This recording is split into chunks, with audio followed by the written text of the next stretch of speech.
Contrary to the rumors that you've heard, I was not born in a manger.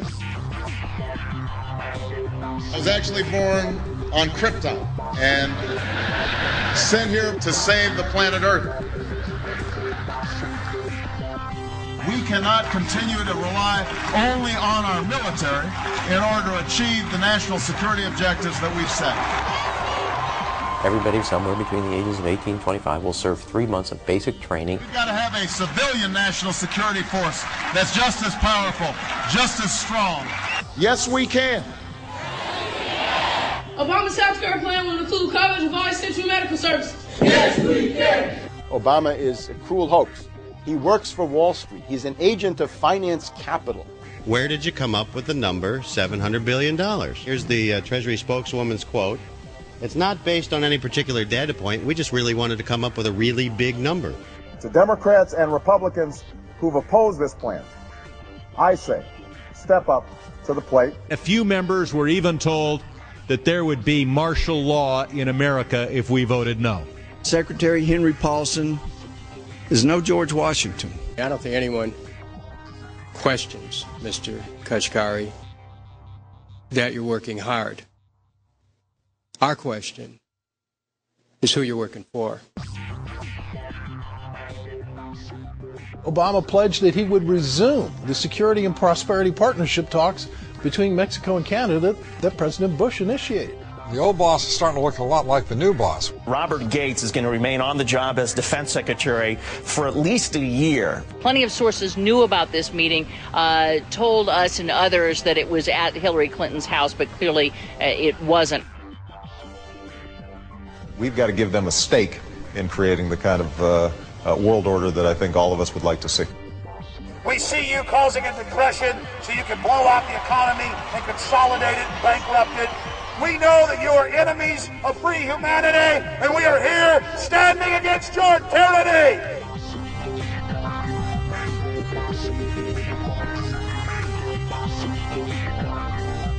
The Obama deception. The truth strikes back.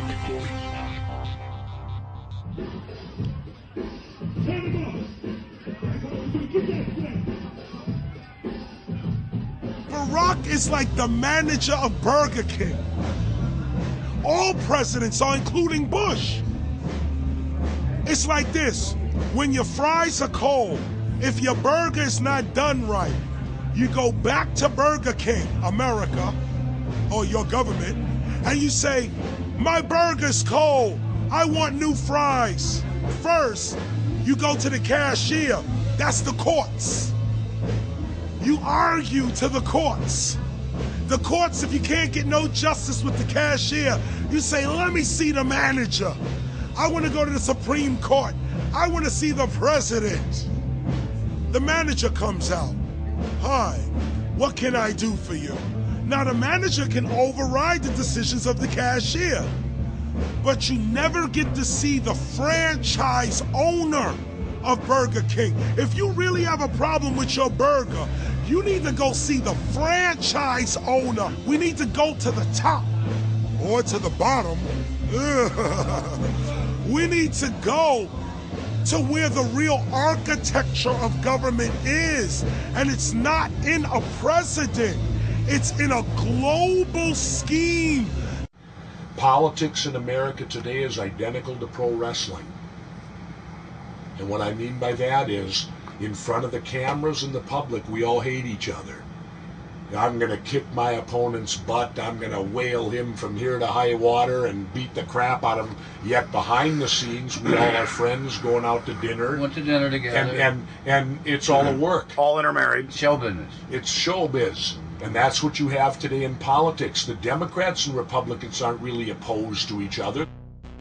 Left and right mean nothing. The only thing that counts is, are you working for Wall Street or you're trying to defend the people against the financiers?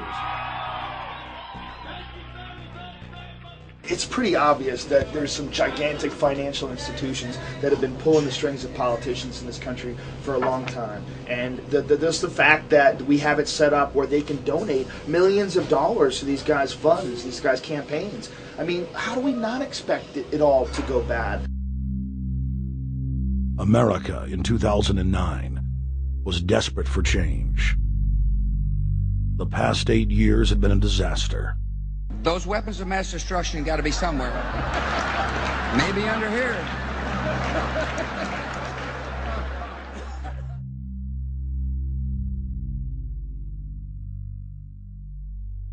George W. Bush, who had claimed to be a conservative, had tripled the size of the federal government, shredded the Constitution, and destroyed the image of the United States worldwide. Nope, no weapons over there. Endless wars, over 1 million dead Iraqis, and more than 5,000 dead U.S. troops. The Patriot Act, warrantless domestic wiretapping and spying, the end of posse comitatus, the rise of the treasonous North American Union, a deepening recession sliding towards